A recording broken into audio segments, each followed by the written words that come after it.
On this day in Tudor history, the 29th of October 1586, Parliament met to debate the fate of Mary, Queen of Scots, just 4 days after she'd been found guilty of conspiring to assassinate Queen Elizabeth I. Their verdict was clear. The Queen's first cousin once removed, a fellow monarch and an anointed sovereign herself, must die. It was decided they should petition Elizabeth to execute Mary. But that decision and Elizabeth's subsequent actions leave us with a question that has echoed ever since.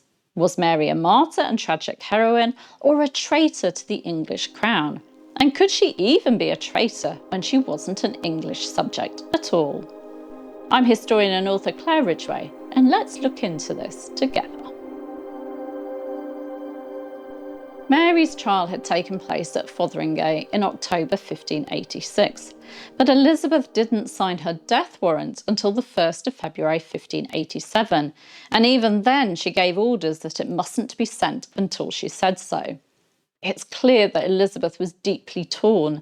She was dealing not with a rebellious noble or treacherous courtier, but a crowned queen.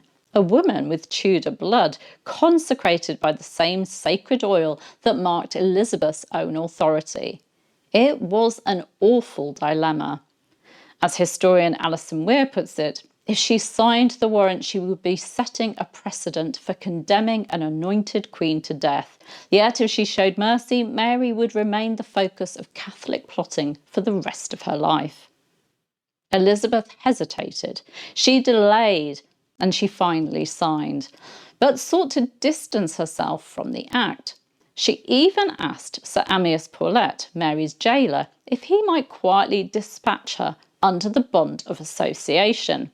Paulet refused, and as Mary's biographer John Guy observes, Elizabeth had contrived things so that she would win whatever happened. If Mary were killed under the bond of association, she could deny responsibility. If her ministers acted on the warrant without her say-so, she could play the victim. Elizabeth may have been paralysed by conscience, but she was never politically naive. When Parliament met on the 29th of October, there was little sympathy left for Mary. To them, she was a proven conspirator. But outside Westminster, and still today, Mary's image was far more complicated. For centuries, Mary has been painted as the wronged queen, the doomed romantic, the beautiful martyr. At her execution on the 8th of February 1587, she appeared dressed in black, carrying a crucifix, and when she removed her gown, she revealed a bodice and petticoat of scarlet, the colour of martyrdom. She died proclaiming herself a martyr for her faith.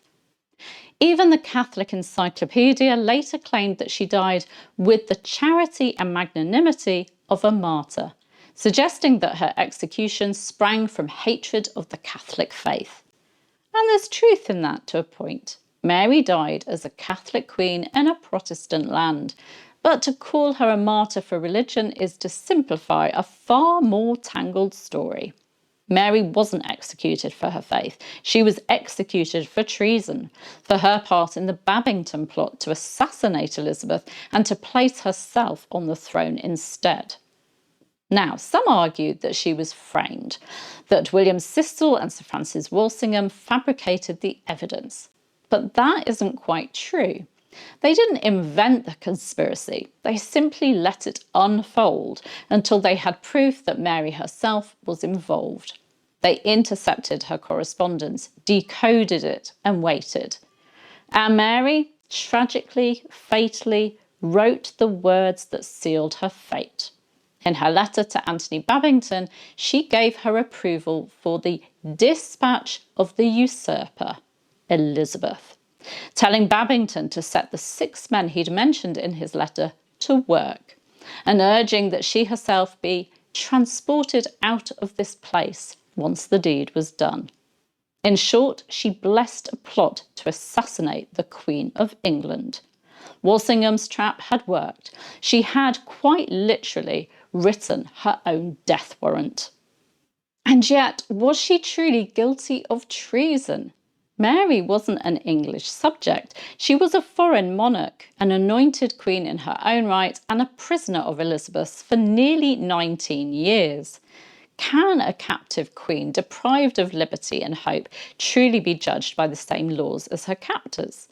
And was she plotting out of ambition or desperation? It's easy to condemn her from afar, but imagine her position, held for nearly 2 decades in isolation, forbidden to see her son, her crown taken, her life reduced to waiting for permission even to walk outside.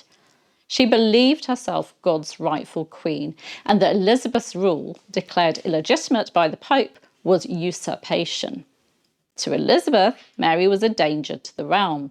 To Mary, Elizabeth was the heretic blocking her divine destiny. It depends entirely whose crown you wear when you tell the story. Elizabeth's decision in the winter of 1586-1587 was one of the darkest of her reign, but also perhaps the most inevitable. Mary had been a magnet for rebellion from the moment she set foot in England. Letting her live risked more bloodshed. Killing her risked her own soul. So was Mary a martyr or a traitor, a heroine or a conspirator?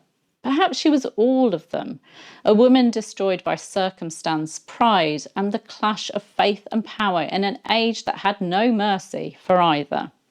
So what do you think? Was Mary Queen of Scots the victim of political entrapment and religious hatred, or the author of her own downfall? Tell me your thoughts in the comments. And if you enjoy delving into the lives and deaths of Tudor queens and Tudor people, please do like, subscribe and ring the bell so you don't miss any of my On This Day in Tudor History videos. I'll see you soon. Bye bye.